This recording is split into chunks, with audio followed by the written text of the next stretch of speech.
Du rock, des femmes, de la bière, il n'en faut pas plus aux Australiens d'Airbourne pour retourner les pubs et les stades avec leur riff hérité des Stones, de Rostatu et d'ACDC. La preuve en image avec cette carte postale de Cologne en Allemagne, signée des guitaristes Joel O'Keefe et David Rhodes. How you doing? I'm David Rhodes. I play rhythm guitar for Airbourne. Okay, I'm Joel O'Keefe. I play lead guitar and sing for Airbourne. And here we are, talking about guitars.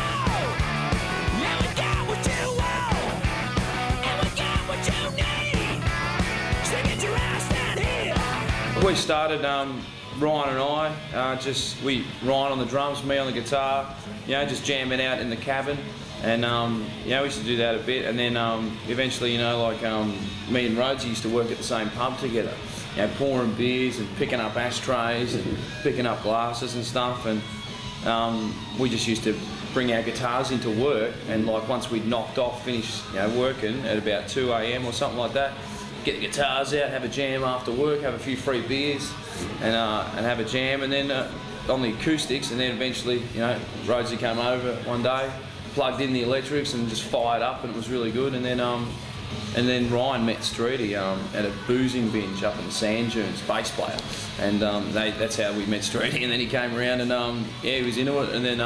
And I think we pretty much, we used to jam a lot, and the cops would always come around because the neighbours kept ringing the police going, they're too loud. And it's like, we're never too loud.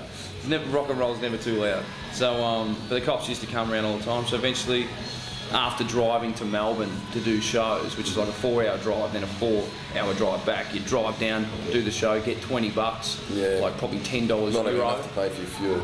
And then and then you drive back, and then you get home and split the $20, $5 each from McDonald's, and go to school. And then eventually, we moved there to Melbourne, and we've been living in Melbourne together as a band for the past 3-4 years. Yeah, go on there.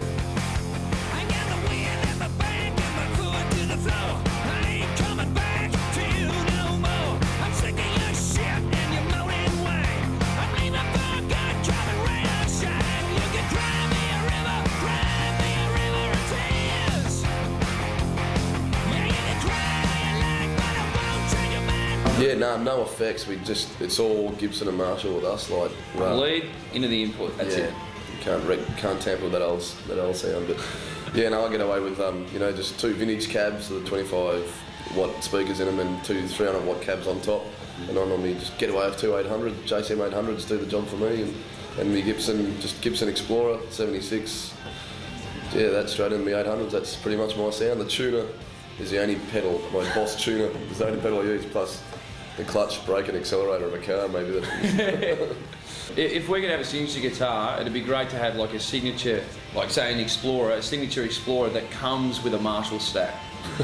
That'd be great. So there's no way you can get the guitar without the other one, and there's no way you can get the amp without the guitar. So when you go in to buy the guitar, you get this big Marshall stack. Yeah. That'd be great to have that, is it? And the stack's stuck together, so you can't separate the cab, so you have to use the stack. And the lead is locked to the stack, so you can't plug into anything else.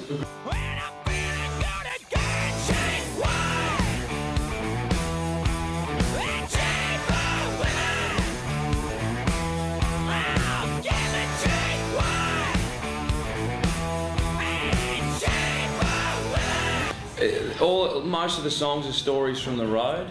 If you kind of Cheap Wine and Cheap Women is just basically about, you're just sort of you're going around, and you sort of one woman is she'll end up dumping you sooner or later because you're just a fucking. You're always on the road. Yeah, you're always on the road. You're always drunk and make a mess of yourself, and I think it sort of starts out, you're sort of walking through the lonely streets, you've just been kicked out of home or something like that, and then which is like what being in a band is, you're out there, it's cold, and then walk into a pub, rock and roll's playing, have a swig of the first drink, and you're back to life again. Cheap wine and cheaper women.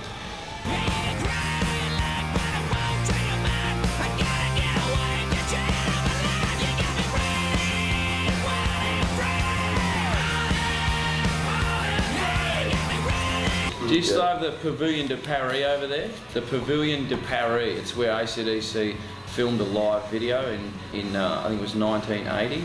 I think they played there with Judas Priest. Okay. I'll find out, and if it's there, I don't know. I'd like to go there and just check it out. Just have a look at it, yeah. Yeah, because it'd be great.